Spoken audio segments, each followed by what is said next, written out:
ಓಂ ಶಾಂತಿ. ಓಂ ಶಾಂತಿ. ಇಂದಿನ ಜ್ಞಾನಮಂಥನಕ್ಕೆ ಸ್ವಾಗತ. ನಡು ಸಮುದ್ರದಲ್ಲಿ ಒಂದು ಭೀಕರ ಬಿರುಗಾಳಿಗೆ ಸಿಲುಕಿರೋ ಹಡಗನ್ನ ನಾವೊಮ್ಮೆ ಕಲ್ಪಿಸ್ಕೊಳ್ಳೋಣ. ಖಂಡಿತ. ಓಂ ಶಾಂತಿ. ಅಲೆಗಳ ಹೊಡೆತಕ್ಕೆ ಸಿಲುಕಿ ಮುಳುಗ್ತಿರೋ ಬೃಹತ್ ಹಡಗದು ಎಲ್ಲರಿಗೂ ದಾರಿ ಕಾಣದೆ ಕತ್ತಲೆಯಲ್ಲಿ ಭೀತಿಯಿಂದ ತೊಲ್ಲಾಡ್ತಿರುವಾಗ ದೂರದ ತೀರದಿಂದ ಆ ಒಂದು ಲೈಟ್ ಹೌಸ್ನ ಬೆಳಕು ಬರುತ್ತೆ ಅಲ್ವಾ? ಹೌದು, ಆ ಬೆಳಕು ಕೇವಲ ದಾರಿಯನ್ನಷ್ಟೇ ತೋರಿಸಲ್ಲ, ಬದಲಾಗಿ ಒಂದು ದೊಡ್ಡ ಜೀವದಾನದ ಭರವಸೆನೇ ಕೊಡುತ್ತೆ. ನಿಜ.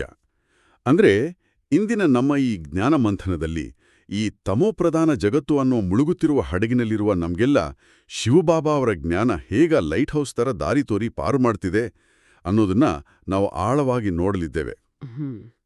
ಎಷ್ಟೇ ಕತ್ತಲೆ ಇದ್ರೂ ಪರಮಾತ್ಮನ ಜ್ಞಾನದ ಒಂದು ಸಣ್ಣ ಕಿರಣ ನಮ್ಮ ಅಂತರಂಗವನ್ನ ಪ್ರವೇಶಿಸಿದಾಗ ನಮ್ಮ ಸಂಪೂರ್ಣ ಸ್ಥಿತಿ ಬದಲಾಗುತ್ತೆ. ಕರೆಕ್ಟ್. ಲೌಕಿಕ ಜೀವನದಲ್ಲಿ ಎದುರಾಗುವ ಬಿರುಗಾಳಿಗಳ ನಡುವೆಯೂ ನಾವು ಹೇಗೆ ಆ ಬೆಳಕನ್ನು ಹಿಡಿದಿಟ್ಕೊಳ್ಬಹುದು ಅಂತ ಇಂದಿನ ಮುರಳಿ ನಮಗೆ ಬಹಳ ಸ್ಪಷ್ಟವಾಗಿ ವಿವರಿಸುತ್ತೆ. ಹಾಗಾದ್ರೆ ನೇರವಾಗಿ ಇಂದಿನ ಆಧ್ಯಾತ್ಮಿಕ ವಾತಾವರಣಕ್ಕೆ ನಾವು ಹೆಜ್ಜೆ ಹಾಕೋಣ. ಮಧುರ ಮಕ್ಕಳೇ, ಸತ್ಯವಾದ ರಕ್ಷಣಾ ಸೈನಿಕರಾಗಿ ಎಲ್ಲರನ್ನೂ ಈ ಪಾಪದ ಪ್ರಪಂಚದಿಂದ ಪುಣ್ಯದ ಪ್ರಪಂಚಕ್ಕೆ ಕರೆದುಕೊಂಡು ಹೋಗಬೇಕಾಗಿದೆ. ಎಲ್ಲರ ಮುಳುಗಿರುವ ದೋಣಿಯನ್ನು ಪಾರು ಮಾಡಬೇಕಾಗಿದೆ. ಎಂಥ ಅದ್ಭುತವಾದ ಮಾತು! ಅಂದ್ರೆ ನಾವಿಲ್ಲಿ ಆಧ್ಯಾತ್ಮಿಕ ರಕ್ಷಣಾ ಸೈನಿಕರು. ಹೌದು. ಈ ಒಂದು ದೊಡ್ಡ ಜವಾಬ್ದಾರಿಯನ್ನ ಹೊರಲು ಬಾಬಾ ಒಂದು ಸೂಕ್ಷ್ಮವಾದ ಪ್ರಶ್ನೆಯನ್ನ ಕೇಳ್ತಾರೆ. ಪ್ರಶ್ನೆ ಹೀಗಿದೆ: ಯಾವ ನಿಶ್ಚಯವು ಪ್ರತಿಯೊಬ್ಬ ಮಗುವಿನ ಬುದ್ಧಿಯಲ್ಲಿ ನಂಬರ್ ವಾರ್ ಕುಳಿತುಕೊಳ್ಳುತ್ತದೆ?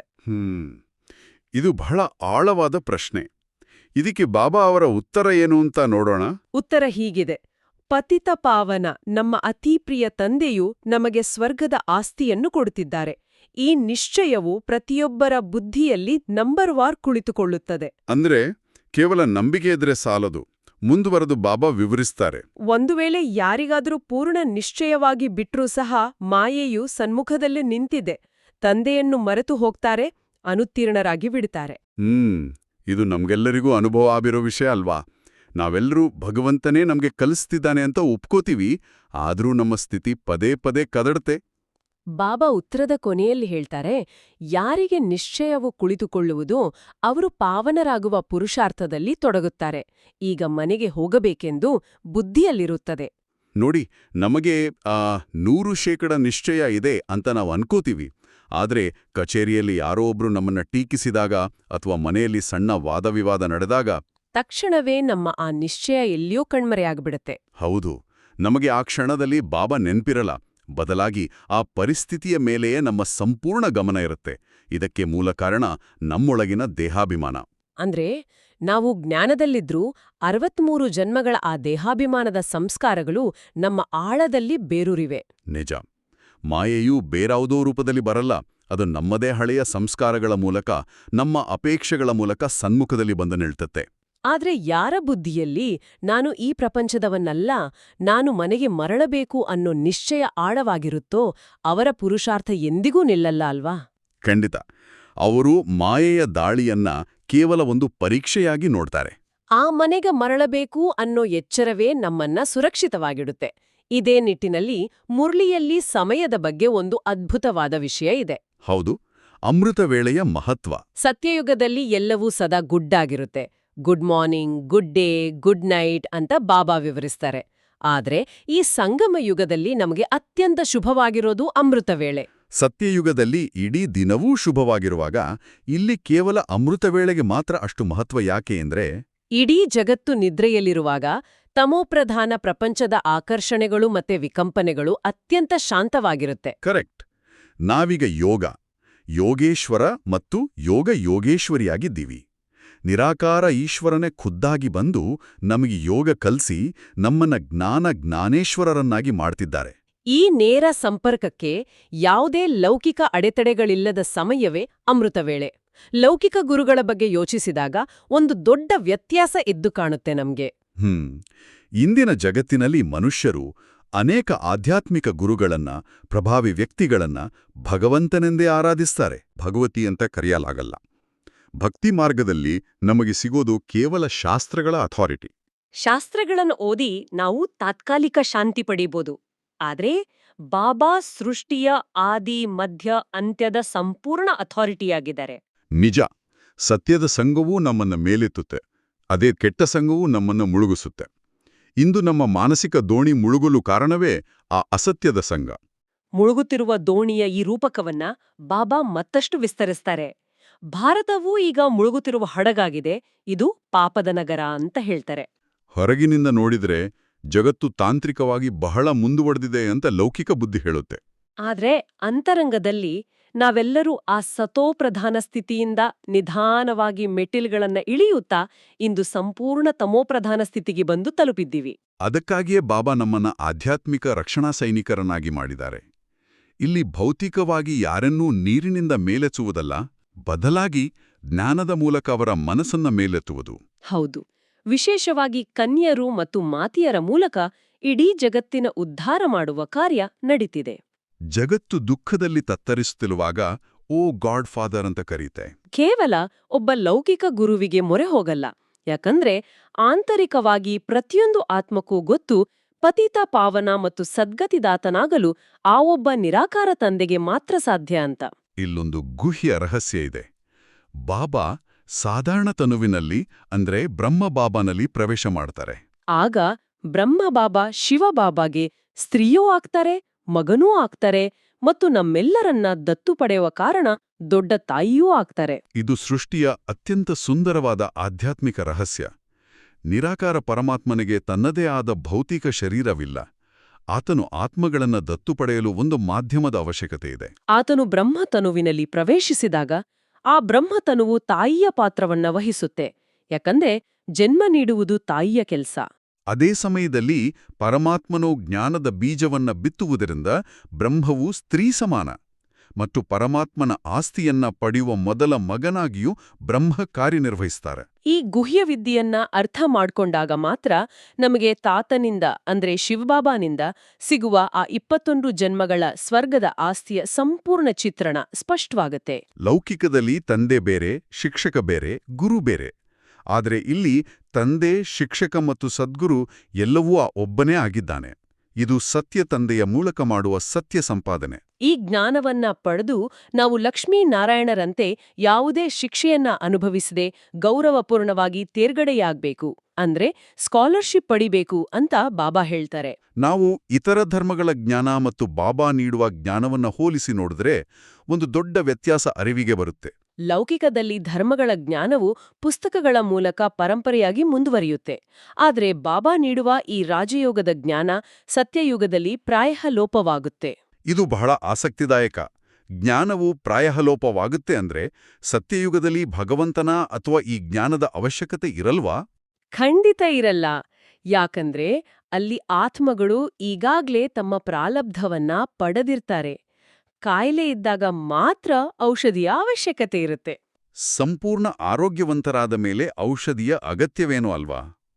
ಹಾಗೆಯೇ ನಮ್ಮ ನಿಜವಾದ ಗುರಿ ಬ್ರಹ್ಮತತ್ವದಲ್ಲಿ ಲೀನವಾಗುವುದಲ್ಲ. ಅನೇಕ ಭಕ್ತಿ ಮಾರ್ಗದ ಸಾಧಕರು ಜ್ಯೋತಿಯಲ್ಲಿ ಸಮಾವೇಶವಾಗಬೇಕು, ತಮ್ಮ ಅಸ್ತಿತ್ವವನ್ನೇ ಕಳೆದುಕೊಳ್ಳಬೇಕು ಅಂತ ಭಾವಿಸ್ತಾರೆ. ಆದರೆ ಬಾಬಾ ವಿವರಿಸ್ತಾರೆ, ನಾವು ನಮ್ಮ ನಿಜವಾದ ಮನೆಗೆ ಅಂದ್ರೆ ಪರಧಾಮಕ್ಕೆ ಹಿಂತಿರುಗಬೇಕಾಗಿದೆ ಅಷ್ಟೇ. ಆ ಮನೆಗೆ ಹಿಂತಿರುಗುವ ಅರಿವು ಮೂಡಿದಾಗ ಸ್ವಾಭಾವಿಕವಾಗಿಯೇ ನಮ್ಮಲ್ಲಿ ಒಂದು ಬೇಹದ್ದಿನ ವೈರಾಗ್ಯ ಮೂಡುತ್ತೆ. ವೈರಾಗ್ಯ ಎಂದ ತಕ್ಷಣ ಲೌಕಿಕ ಜಗತ್ತಿನ ಕಲ್ಪನೆ ಹೇಗಿರುತ್ತೆ ಅಂದ್ರೆ ಮನೆ ಮಠ ಬಿಟ್ಟು ಕಾಡಿಗೆ ಹೋಗಿ ಕುಳಿತುಕೊಳ್ಳೋದು. ಆದರೆ ಬಾಬಾ ಇಲ್ಲಿ ಹೇಳ್ತಿರೋದು ಸಂಪೂರ್ಣ ಬೇರೆ. ಸನ್ಯಾಸಿಗಳಿಗೆ ಸಿಗುವುದು ಕೇವಲ ಹದ್ದಿನ ವೈರಾಗ್ಯ, ಆದರೆ ನಮಗೆ ಲಭಿಸುವುದು ಬೇಹದ್ದಿನ ವೈರಾಗ್ಯ. ಒಂದು ಕಾರ್ಪೊರೇಟ್ ಕಚೇರಿಯಲ್ಲಿ ಕೆಲಸ ಮಾಡ್ತಿರುವಾಗಲೂ ಅಥವಾ ಕುಟುಂಬದ ಜವಾಬ್ದಾರಿಗಳನ್ನ ನಿಭಾಯಿಸ್ತಿರುವಾಗಲೂ ಈ ಬೇಹದ್ದಿನ ವೈರಾಗ್ಯವನ್ನ ಅಳವಡಿಸಿಕೊಳ್ಳುವುದು ಹೇಗೆ ಅನ್ನೋದೇ ಪುರುಷಾರ್ಥ. ಬೇಹದ್ದಿನ ವೈರಾಗ್ಯ ಅಂದ್ರೆ ನಾವು ಅದೇ ಕಚೇರಿಯಲ್ಲಿ ಕುಳಿತಿರ್ತೀವಿ, ಕುಟುಂಬದೊಂದಿಗೆ ನಗುತ್ತಾ ಮಾತಾಡ್ತಿರ್ತೀವಿ. ಆದರೆ ನಮ್ಮ ಅಂತರಂಗಕ್ಕೆ ಸ್ಪಷ್ಟವಾಗಿ ತಿಳಿದಿರುತ್ತೆ, ಈ ಹಳೆಯ ಪ್ರಪಂಚವು ಈಗ ಮುಕ್ತಾಯದ ಹಂತದಲ್ಲಿದೆ. ಇದು ಕೇವಲ ಒಂದು ನಾಟಕ, ನನ್ನ ನಿಜವಾದ ಮನೆ ಪರಂಧಾಮ ಅಂತ. ಈ ಆಂತರಿಕ ನಿರ್ಲಿಪ್ತತೆಯೇ ಬೇಹದ್ದಿನ ವೈರಾಗ್ಯ. ಲೌಕಿಕ ಸನ್ಯಾಸಿಗಳು ಸಹ ಈಗ ತಮೋಪ್ರಧಾನರಾಗಿದ್ದಾರೆ ಅಂತ ಬಾಬಾ ಎಚ್ಚರಿಸ್ತಾರೆ. ಯಾಕಂದ್ರೆ ಕೇವಲ ಭೌತಿಕ ತ್ಯಾಗದಿಂದ ಆತ್ಮದ ಪರಿವರ್ತನೆ ಸಾಧ್ಯವಿಲ್ಲ. ಈ ಸೃಷ್ಟಿ ನಾಟಕವು 84 ಜನ್ಮಗಳ ಒಂದು ಸುದೀರ್ಘ ಚಕ್ರ. ನಾವೇ ಆ ಆದಿ ಸನಾತನ ದೇವಿದೇವತಾ ಧರ್ಮದ ಆತ್ಮರು. ನಾವೇ ಈ 84 ಜನ್ಮಗಳನ್ನ ಪೂರ್ಣ ಮಾಡಿದೀವಿ ಅನ್ನೋ ಅರಿವು ನಮ್ಮಲ್ಲಿರುವ ಆಳವಾದ ಆಧ್ಯಾತ್ಮಿಕ ಸ್ಮೃತಿಯನ್ನ ಜಾಗೃತಗೊಳಿಸುತ್ತೆ. ನಾವೀಗ ಪಾಂಡವ ಸೈನ್ಯವಾಗಿದ್ದೀವಿ. ನಮ್ಮದು ಹಿಂಸಾತ್ಮಕ ಯುದ್ಧವಲ್ಲ, ಬದಲಾಗಿ ಇದು ಆತ್ಮಿಕ ಯಾತ್ರೆ. ಹಿಂಸೆಯ ಬಗ್ಗೆ ಬಾಬಾ ಒಂದು ಕಟುವಾದ ಸತ್ಯವನ್ನ ಇಲ್ಲಿ ಬಿಚ್ಚಿಡ್ತಾರೆ. ನಿಜವಾದ ಅಹಿಂಸೆ ಅಂದ್ರೆ ಕೇವಲ ಪ್ರಾಣಿ ಹಿಂಸೆ ಮಾಡದಿರೋದಲ್ಲ, ಅತಿದೊಡ್ಡ ಹಿಂಸೆ ಅಂದ್ರೆ ಕಾಮ ಕಟಾರಿಯನ್ನ ನಡೆಸುವುದು. ಲೌಕಿಕ ಜಗತ್ತು ಇಂದು ಕಾಮವನ್ನ ಅತ್ಯಂತ ಸಹಜ ಮತ್ತು ಅಗತ್ಯವಾದ ವಿಷಯ ಅಂತ ಬಿಂಬಿಸ್ತಿದೆ. ಆದ್ರೆ ಆಧ್ಯಾತ್ಮಿಕ ದೃಷ್ಟಿಕೋನದಲ್ಲಿ ಅದು ಆದಿ, ಮಧ್ಯ, ಅಂತ್ಯ, ದುಃಖವನ್ನ ನೀಡುವಂತಹ ವಿಕಾರ. ಕಾಮವು ಆತ್ಮದ ಶಕ್ತಿಯನ್ನ ಸಂಪೂರ್ಣವಾಗಿ ಹೀರಾಕುತ್ತೆ. ಅದಕ್ಕಾಗಿಯೇ ಬಾಬಾ ಇದನ್ನ ಅತಿದೊಡ್ಡ ಹಿಂಸೆ ಅಂತ ಕರೀತಾರ. ಯಾಕಂದ್ರೆ ಇದು ನಮ್ಮ ಆತ್ಮಕ್ಕೆ ಮಾಡಿಕೊಳ್ಳುವ ಹಿಂಸೆ. ಆತ್ಮದ ಶಕ್ತಿಯ ಕುಸಿತದ ಬಗ್ಗೆ ಮಾತನಾಡುವಾಗ ಬಾಬಾ ಒಂದು ಗಣಿತದ ಲೆಕ್ಕವನ್ನ ನೀಡ್ತಾರೆ. ನಾವು ಸತೋಪ್ರಧಾನ ಸ್ಥಿತಿಯಿಂದ ಕೆಳಗೆ ಮೆಟ್ಟಿಲುಗಳನ್ನ ಇಳಿಯಲು ಬರೋಬ್ಬರಿ 5,000 ವರ್ಷಗಳು ಬೇಕಾದವು. ಆದ್ರೆ ಬಾಬಾನ ಕೃಪೆಯಿಂದ ಜೀವನ್ಮುಕ್ತಿಯನ್ನ ಪಡೆಯಲು, ಅಂದ್ರೆ ಆ ಉನ್ನತ ಸ್ಥಿತಿಗೆ ಮರಳಲು ಕೇವಲ 1 ಸೆಕೆಂಡ್ ಸಾಕು. ಇದು ಹೇಗೆ ಸಾಧ್ಯ? 5,000 ವರ್ಷಗಳ ಪಾಪದ ಭಾರ ಕೇವಲ 1 ಸೆಕೆಂಡಿನಲ್ಲಿ ಹೇಗೆ ಕರಗಬಲ್ಲದು ಅನ್ನೋ ಪ್ರಶ್ನೆ ಬರುತ್ತೆ. ಇದು ಯೋಗಾಗ್ನಿಯ ಮಹಾಶಕ್ತಿ. ಒಂದು ಕತ್ತಲೆಯ ಕೋಣೆಯಲ್ಲಿ ಸಾವಿರಾರು ವರ್ಷಗಳಿಂದ ಕತ್ತಲೆ ತುಂಬಿದ್ರೂ ಒಂದು ದೀಪವನ್ನ ಹಚ್ಚಿದ ಮರುಕ್ಷಣವೇ ಆ ಕತ್ತಲೆ ನಾಶವಾಗುತ್ತೆ. ಅದಕ್ಕಾಗಿ ಮತ್ತೆ 1000 ವರ್ಷ ಬೇಕಿಲ್ಲ. ಅಂತೆಯೇ ತಂದೆಯ ನೆನಪಿನಲ್ಲಿ, ಅಂದ್ರೆ ಸರಿಯಾದ ಯಾದನಲ್ಲಿದ್ದಾಗ, ಮನ್ಮನಾಭವ ಅನ್ನೋ ಸ್ಥಿತಿಯನ್ನ ತಲುಪಿದಾಗ ನಮ್ಮೊಳಗೆ ಉತ್ಪತ್ತಿಯಾಗುವ ಆ ಯೋಗಾಗ್ನಿಯು ಹಿಂದಿನ ಎಲ್ಲಾ ವಿಕರ್ಮಗಳನ್ನ ಭಸ್ಮ ಮಾಡುತ್ತೆ. ನಾಟಕ ಪೂರ್ಣವಾಗಿದೆ. ನಾವು ಮನೆಗೆ ಹೋಗಬೇಕೆಂಬ ಬುದ್ಧಿ ನಮ್ಮಲ್ಲಿ ಜಾಗೃತವಾದಾಗ ಆ 1 ಸೆಕೆಂಡಿನ ದಿವ್ಯ ಅನುಭವ ನಮಗಾಗುತ್ತೆ. ಎಂತಹ ಅಗಾಧವಾದ ಮತ್ತು ಸ್ಪಷ್ಟವಾದ ಜಮ್ಯಾದನ ಮಂಥನವಿದು. ಜ್ಞಾನದ ಈ ಆಳವಾದ ಚಿಂತನೆಯ ನಂತರ ನಮ್ಮೆಲ್ಲರಿಗೂ ಅತ್ಯಂತ ಪ್ರಿಯವಾದ, ಹೃದಯಕ್ಕೆ ಹತ್ತಿರವಾದ ಸಮಯ. ಬಾಬಾ ಅವರ ಆ ಮಧುರ ನೆನಪು, ಪ್ರೀತಿಯನ್ನ ನಾವೀಗ ಸ್ವೀಕರಿಸೋಣ. ಮಧುರಾತಿ ಮಧುರ, ಅಗಲಿ ಹೋಗಿ ಮರಳಿ ಸಿಕ್ಕಿರುವ ಮಕ್ಕಳ ಪ್ರತಿ ಮಾತಾಪಿತಾ ಬಾಪ್ದಾದಾರವರ ನೆನಪು, ಪ್ರೀತಿ ಹಾಗೂ ಸುಪ್ರಭಾತ್. ಆತ್ಮಿಕ ಮಕ್ಕಳಿಗೆ ಆತ್ಮಿಕ ತಂದೆಯ ನಮಸ್ತೆ. ಆ ಆತ್ಮಿಕ ತಂದೆಗೆ ನಾವೆಲ್ಲರೂ ಹೃದಯಪೂರ್ವಕವಾಗಿ ನಮಸ್ತೆ ಹೇಳ್ತಾ ಮುರಳಿಯ ಅಂತಿಮ ಮತ್ತು ಅತ್ಯಂತ ಪ್ರಾಯೋಗಿಕ ಹಂತಗಳಿಗೆ ಹೆಜ್ಜೆ ಹಾಕೋಣ.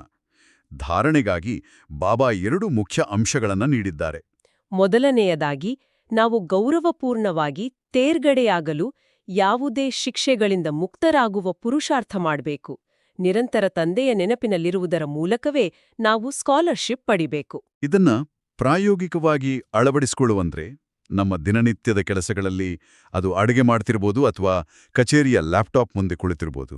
ನಮ್ಮ ಬುದ್ಧಿಯ ಒಂದು ಭಾಗ ಸದಾ ಪರಂಧಾಮದಲ್ಲಿ ಬಾಬಾನೊಡನೆ ಸಂಪರ್ಕದಲ್ಲಿರಬೇಕು. ಎರಡನೆಯ ಧಾರಣೆ ಅಂದ್ರೆ, ನಾವು ಸತ್ಯ ಪಾಂಡವರಾಗಿ ಎಲ್ಲರಿಗೂ ಈ ಆತ್ಮಿಕ ಯಾತ್ರೆಯನ್ನ ಮಾಡಿಸಬೇಕು. ನಮ್ಮ ನಡವಳಿಕೆಯಲ್ಲಿ ಯಾವುದೇ ಪ್ರಕಾರದ ಹಿಂಸೆ, ವಿಶೇಷವಾಗಿ ಕಾಮದ ಹಿಂಸೆ ಇರಲೇಬಾರದು. ಈ ಧಾರಣೆಗಳನ್ನ ನಮ್ಮದಾಗಿಸಿಕೊಳ್ಳಲು ಇಂದಿನ ವರದಾನ ನಮಗೆ ಒಂದು ದೊಡ್ಡ ರಕ್ಷಾ ಕವಚವನ್ನು ನೀಡುತ್ತೆ. ವರದಾನ ಹೀಗಿದೆ: ಲೈಟ್ ಹೌಸ್ನ ಸ್ಥಿತಿಯ ಮೂಲಕ ಪಾಪಕರ್ಮಗಳನ್ನ ಸಮಾಪ್ತಿ ಮಾಡುವಂಥ ಪುಣ್ಯ ಆತ್ಮಭವ. ಇಲ್ಲಿ ಲೈಟ್ ಅಂದ್ರೆ ಜ್ಞಾನ, ಅರಿವು. ಎಲ್ಲಿ ಲೈಟ್ ಇರುತ್ತೋ ಅಲ್ಲಿ ಪಾಪದ ಕತ್ತಲೆ ಇರಲು ಸಾಧ್ಯವೇ ಇಲ್ಲ. ಲೈಟ್ ಹೌಸ್ ಎಂದಿಗೂ ತನ್ನ ಜಾಗದಿಂದ ಕದಲುವುದಿಲ್ಲ. ಅದು ಸ್ಥಿರವಾಗಿ ನಿಂತು ಬೆಳಕು ನೀಡುತ್ತೆ. ಹಾಗೆಯೇ ಪರಿಸ್ಥಿತಿಗಳು ಎಷ್ಟೇ ಪ್ರಕ್ಷುಬ್ಧವಾಗಿದ್ರೂ ನಮ್ಮ ಆಂತರಿಕ ಸ್ಥಿತಿ ಸ್ಥಿರವಾಗಿದ್ದಾಗ ಮಾಯೆಯು ನಮ್ಮಿಂದ ಯಾವುದೇ ಪಾಪಕರ್ಮಗಳನ್ನ ಮಾಡಿಸಲು ಸಾಧ್ಯವಿಲ್ಲ. ಈ ಸ್ಥಿರವಾದ ಸ್ಥಿತಿಯನ್ನ ದಿನವಿಡೀ ಕಾಪಾಡಿಕೊಳ್ಳಲು ಇಂದಿನ ಸ್ಲೋಗನ್ ನಮಗೆ ಒಂದು ಅತ್ಯುತ್ತಮ ಮಾನಸಿಕ ಆಧಾರವಾಗಿದೆ. ಸ್ಲೋಗನ್ ಯಾರು? ಪ್ರತಿಯೊಂದು ದೃಶ್ಯವನ್ನು ಸಾಕ್ಷಿಯಾಗಿದ್ದು ನೋಡುವರೋ ಅವರೇ ಸದಾ ಹರ್ಷಿತವಾಗಿರುತ್ತಾರೆ. ಸಾಕ್ಷಿ ದೃಷ್ಟಿ ಅಂದ್ರೆ ಕೇವಲ ದೂರ ನಿಂತು ನೋಡುವುದಲ್ಲ, ಬದಲಾಗಿ ಭಾವನಾತ್ಮಕವಾಗಿ ಅಂಟಿಕೊಳ್ಳದೇ ಇರೋದು. ಉದಾಹರಣೆಗೆ, ಕಚೇರಿಯಲ್ಲಿ ಯಾರೋ ಒಬ್ರು ಅನ್ಯಾಯವಾಗಿ ಟೀಕಿಸ್ತಿದ್ದಾರೆ ಅಂದ್ಕೊಳ್ಳಿ. ಸಾಧಾರಣವಾಗಿ ಆ ಕ್ಷಣದಲ್ಲಿ ನಮ್ಮ ಸ್ಥಿತಿ ಕಡಳುತ್ತೆ, ಕೋಪ ಬರುತ್ತೆ.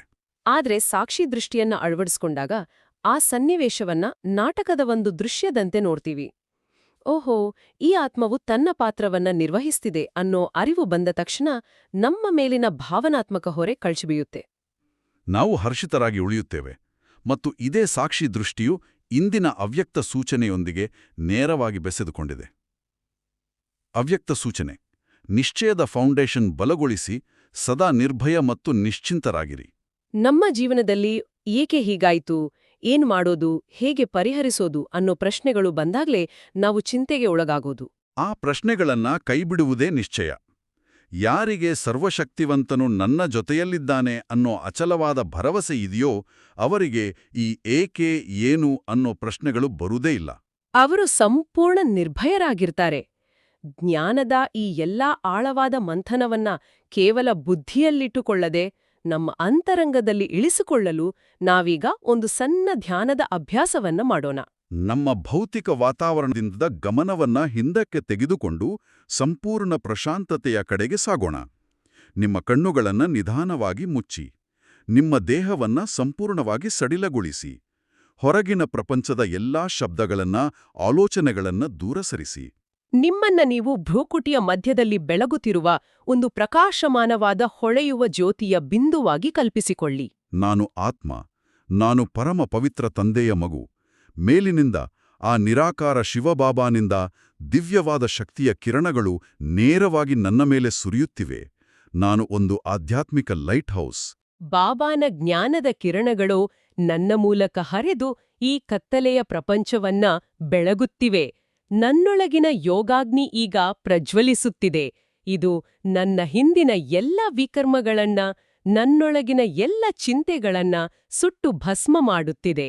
ಈಗ ನನ್ನ ಮನಸ್ಸಿನಲ್ಲಿ ಒಂದು ದೃಢವಾದ ಸ್ವಮಾನವನ್ನ ಜಾಗೃತಗೊಳಿಸುತ್ತಿದ್ದೇನೆ.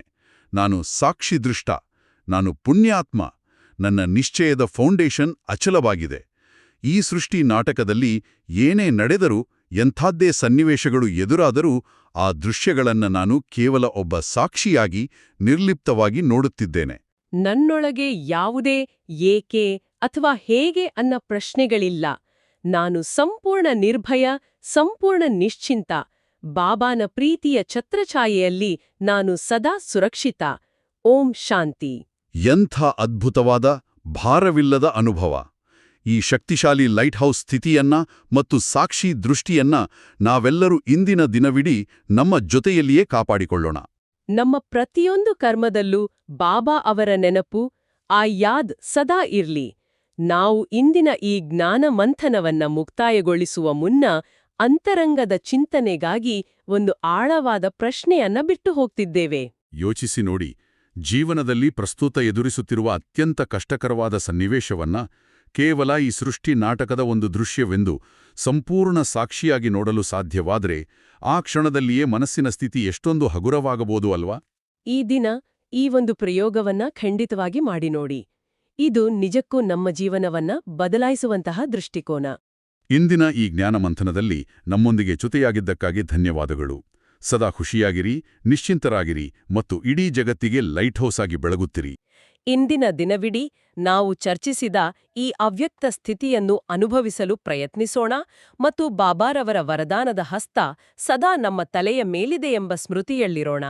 ನಿಜ, ಇಂದಿನ ಈ ಚರ್ಚೆ ಎಲ್ಲರ ಆಧ್ಯಾತ್ಮಿಕ ಪಯಣಕ್ಕೆ ಸಹಕಾರಿಯಾಗಿದೆ ಎಂದು ನಾವು ನಂಬುತ್ತೇವೆ. ಎಲ್ಲರಿಗೂ ಈ ನಮ್ಮ ಮಾತುಕತೆ ಇಷ್ಟವಾದಲ್ಲಿ ದಯವಿಟ್ಟು ಈ ಜ್ಞಾನದ ಅಮೃತವನ್ನು ತಮ್ಮ ಆತ್ಮೀಯರಿಗೂ ಶೇರ್ ಮಾಡಿ. ಹೌದು, ಮತ್ತು ಇಂತಹ ದೈನಂದಿನ ಮುರಳಿ ಮಂಥನಕ್ಕಾಗಿ ನಮ್ಮ ಶಿವವಾಣಿ ಚಾನೆಲ್ ಅನ್ನು ಸಬ್ಸ್ಕ್ರೈಬ್ ಮಾಡಲು ಮರೆಯಬೇಡಿ. ಹಾಗಾದರೆ ನಾಳೆ ಮತ್ತೆ ಭೇಟಿಯಾಗೋಣ. ಅಲ್ಲಿಯವರೆಗೆ ಬಾಬಾರವರ ಸಿಹಿ ನೆನಪಿನಲ್ಲಿರಿ. ಓಂ ಶಾಂತಿ. ಓಂ ಶಾಂತಿ. ಓಂ ಶಾಂತಿ.